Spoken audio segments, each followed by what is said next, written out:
El ratón de los dientes.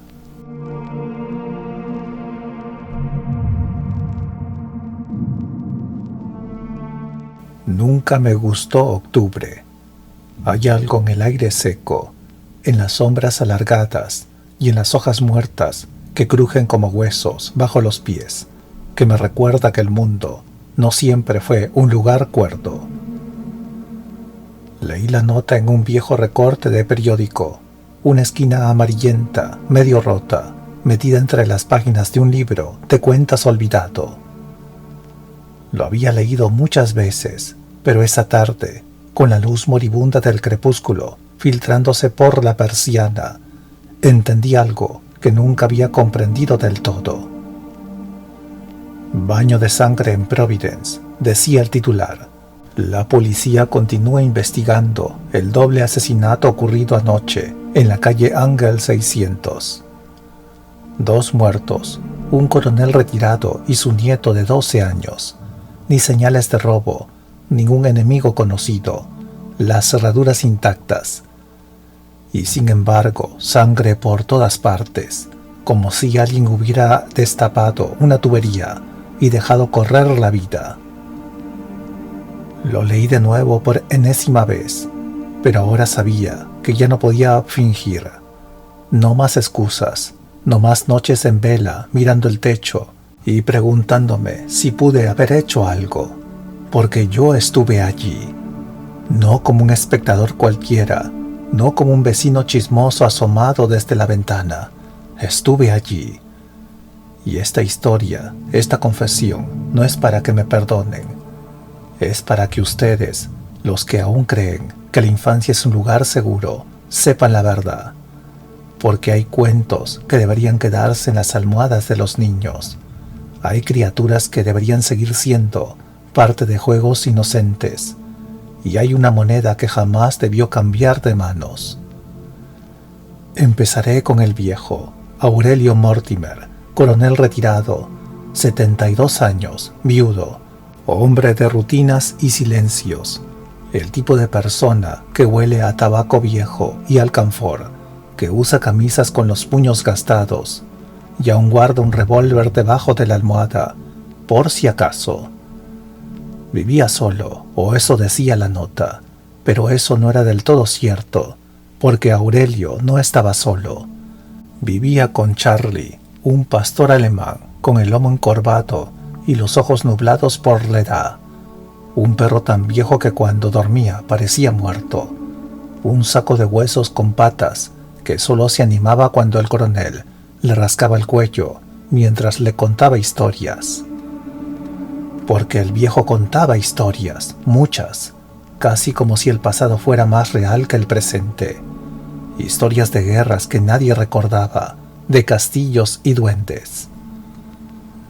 A veces, cuando entraba en su cuarto sin que me oyera, lo encontraba desvariando, vestido con su viejo uniforme, sable en mano, ladrando órdenes a un ejército de fantasmas.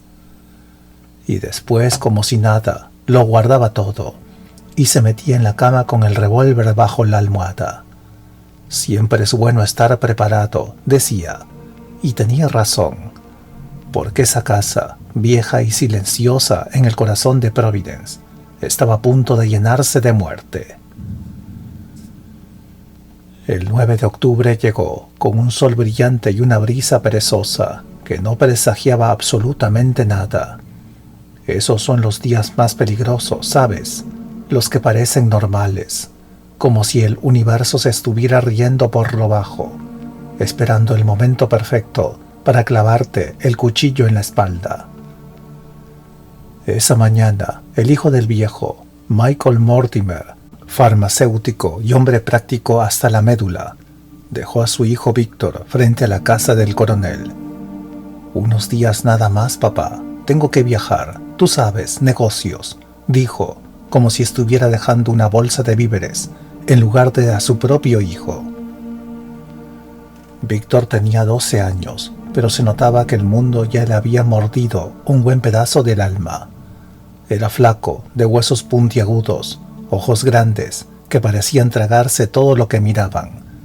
un niño que no parpadeaba cuando debería, que no sonreía como los demás, un niño que, si uno era lo bastante atento, podía notar que ya no creía en las cosas que hacen que un niño siga siendo niño.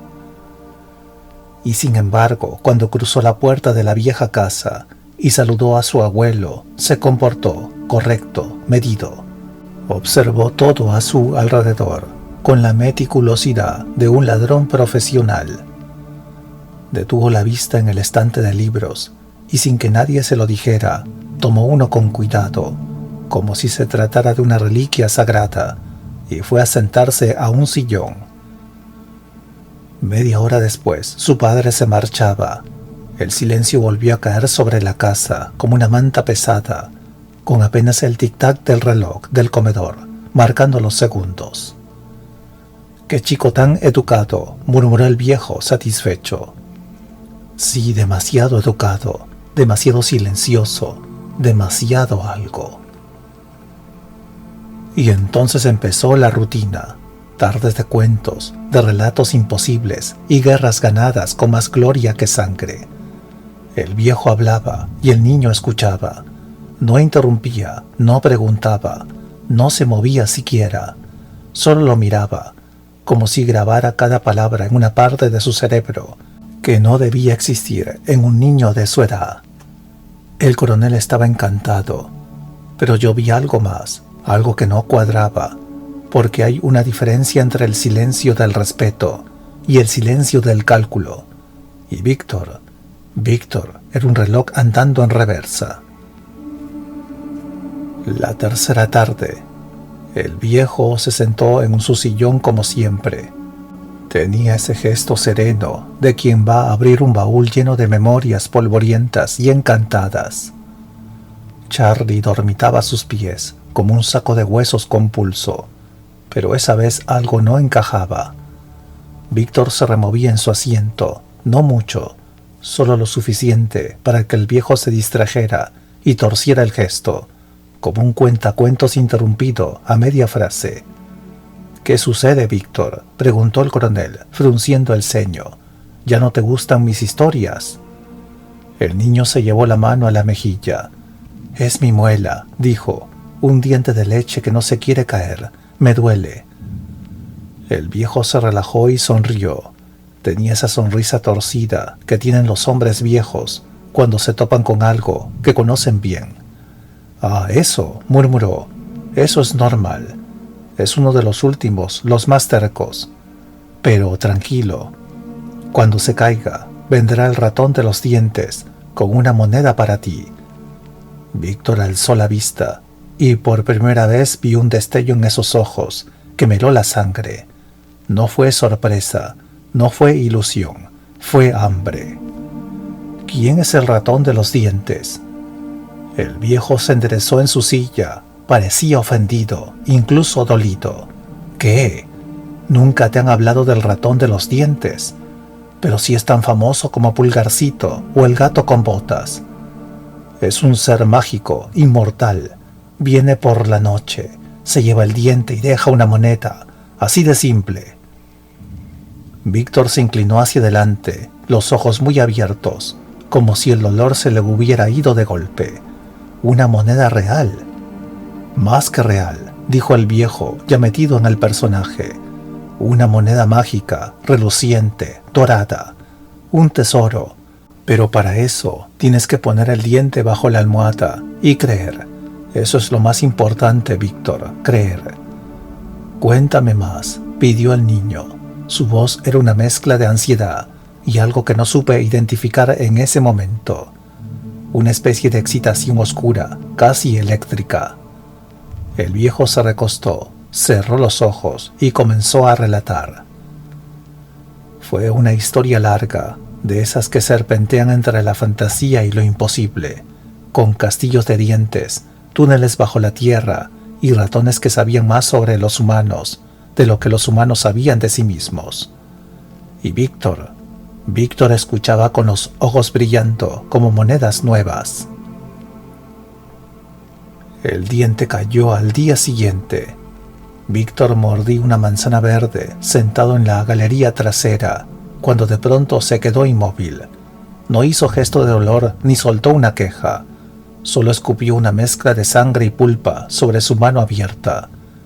Y allí estaba, una pequeña pieza de hueso blanco, con las raíces aún frescas.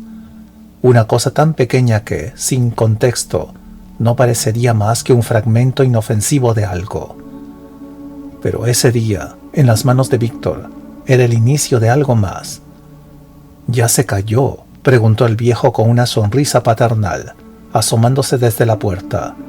El niño no respondió, solo asintió y guardó el diente en el bolsillo, como quien se guarda una bala. Esa noche, el coronel planeó su truco con la precisión de un militar y la ternura de un abuelo desesperado por mantener viva la magia. Porque, aunque no lo admitiera en voz alta, temía que Víctor no hubiera creído la historia, y si no creía, el ratón no vendría, y si el ratón no venía, ¿qué quedaba? Otro pedazo más de infancia arrancado por las manos ásperas del dolor. Así que esperó. Dejó pasar las horas, escuchando la respiración del niño volverse profunda y rítmica. Se deslizó en silencio hasta su cama, levantó la almohada con el cuidado de un ladrón en penitencia y con dedos expertos tomó el diente. Lo reemplazó con una moneda brillante, dorada, $1 de oro. Cuando volvió a su habitación, el viejo suspiró. Había cumplido con su deber. A la mañana siguiente, el grito de Víctor casi lo hizo caer de la cama. «Abuelo, tenías razón. El ratón vino. De verdad vino». Y por un momento, solo por un momento, el mundo pareció volver a su lugar. El viejo lo abrazó. Fue un gesto sincero. No sabía que ya era tarde, que lo que había sembrado no era ilusión, sino obsesión. Porque ese día, Víctor no quiso leer, no quiso escuchar historias, no quiso comer más allá de lo necesario. Quiso buscar. Registró la casa entera, abrió cajones, levantó alfombras, escarbó en el jardín. No buscaba la moneda, no buscaba otro diente, buscaba al ratón. El viejo lo miraba desde su sillón, rascándose la sien, tratando de convencerse de que aquello era natural, que era un juego infantil, que se le pasaría. Pero no se le pasó. La desilusión llegó esa noche, y con ella la semilla del próximo plan. Un plan que solo alguien con un corazón fragmentado, dañado por la pérdida y moldeado por el silencio, podía concebir. Un plan que incluía sangre y dientes. Al día siguiente, Víctor despertó con una determinación nueva. Era temprano, muy temprano. El viejo aún dormía, envuelto en una manta raída y sus sueños gastados. Yo lo vi levantarse, moverse como un ladrón a plena luz del alba, silencioso, casi profesional. Intentó con sus dientes, todos. Empujó, torció, apretó, buscando alguno flojo, dispuesto a caer, pero no. La mandíbula, aún joven y fuerte, se negó. Y tras una hora de intentos, con la boca dolorida y los ojos llenos de rabia silenciosa, abandonó el intento. Ese día fingió normalidad, volvió a sus libros, escuchó las historias del viejo con expresión neutra, incluso se rió, una vez en el momento adecuado, pero ya no estaba allí. Esa noche, cuando el abuelo le preguntó si todo iba bien, Víctor respondió con una sonrisa impecable. «¿Podrías llevarme a casa mañana, abuelo? Solo un momento. Olvidé mis lápices de colores. Quiero dibujar al ratón de los dientes». El viejo dudó un instante, pero luego asintió. No vio el problema. Una pequeña excursión le haría bien al niño, pensó. Algo de aire fresco, un paseo, una pausa en el cuento. No imaginaba que la historia ya no era suya. Fueron y volvieron en menos de una hora. Víctor regresó con su estuche de colores y una mochila roja colgada del hombro. Estaba llena, demasiado llena para contener solo lápices. pero ni el viejo ni yo dijimos nada, porque cuando uno quiere creer, elige ignorar ciertas pistas. Y así volvimos a la rutina: silencio, lectura, las historias del abuelo que ya no parecían tan mágicas. Víctor seguía despertando antes que nadie. Lo oía caminar en la madrugada, revisar, preparar, esperar. Hasta que Charlie enfermó. Comenzó con arcadas, luego vómitos, aullidos nocturnos. El viejo pensó que había comido algo que no debía. Era un perro viejo, después de todo. A veces los cuerpos simplemente se rinden. Pero esto fue diferente.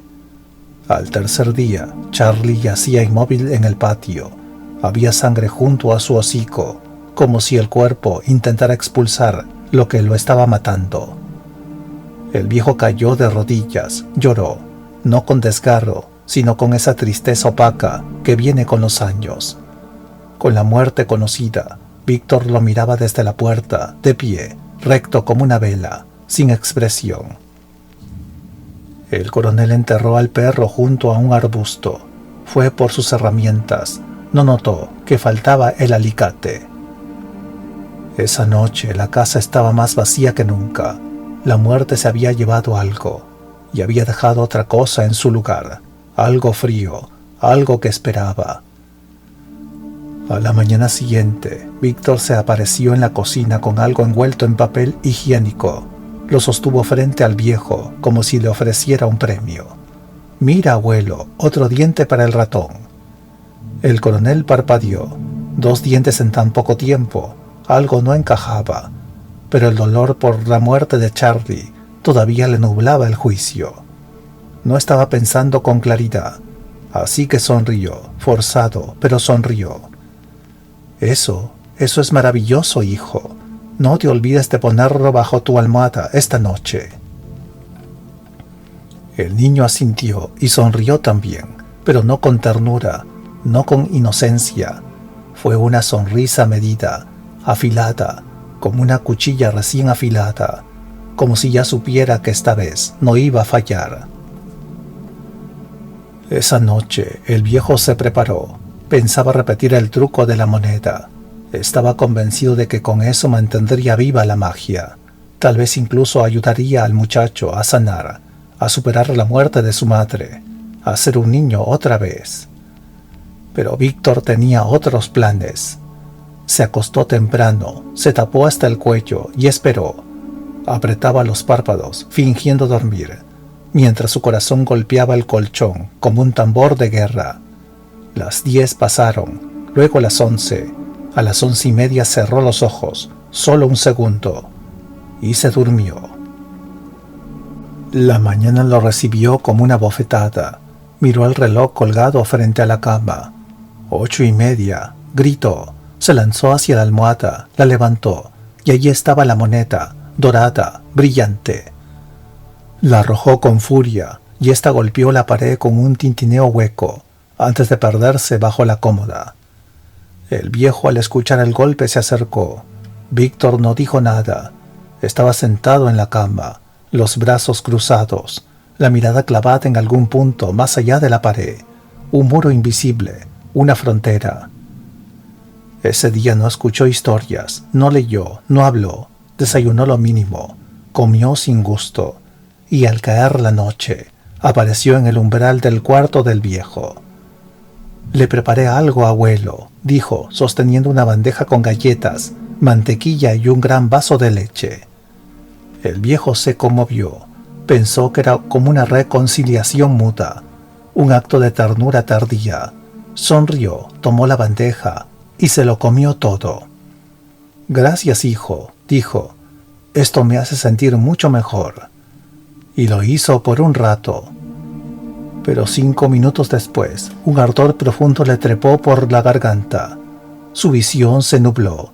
Intentó levantarse, pero el cuerpo no respondía. El mundo se volvía gelatina, movedizo y turbio.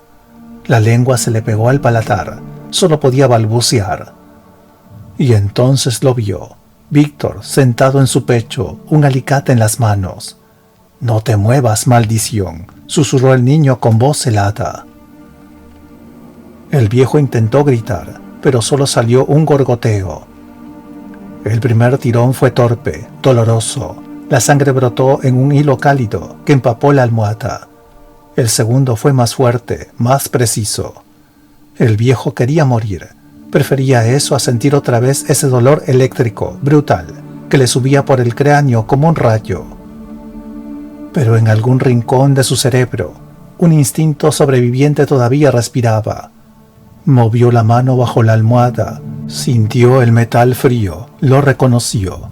El revólver. Víctor no lo vio venir. Estaba absorto, fascinado, el alicate empapado, el diente casi fuera. Un disparo quebró la noche. La bala entró por encima de la ceja del niño. Un solo chispazo. El cuerpo de Víctor se sacudió como una marioneta rota. Dio 2 pasos y cayó. Silencio. Sangre por todas partes. La almohada, el colchón, las paredes. Un rojo oscuro que parecía gritar en voz baja. El revólver cayó de la mano del viejo. Sus ojos ya estaban vidriosos. Su pecho subía y bajaba como una hoja al viento. Luego, el silencio.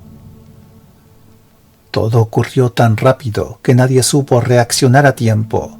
Ni el viejo, ni el niño, ni yo. Tal vez especialmente yo. Porque te mentí. Dije que fui testigo, que vi todo sin intervenir. Pero eso no es del todo cierto.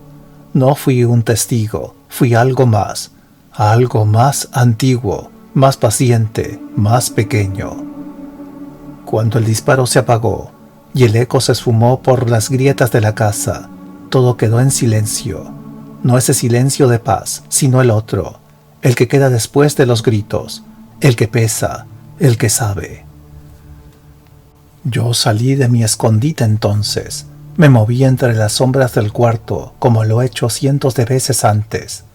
Avancé entre los charcos tibios de sangre, esquivé el alicate aún goteando, y me acerqué al trofeo, al diente. Era pequeño, su raíz aún temblaba, como si no se hubiera dado cuenta de que ya no pertenecía a nadie. Lo tomé entre mis patas, lo olí, lo saboreé y lo guardé. Porque eso hago.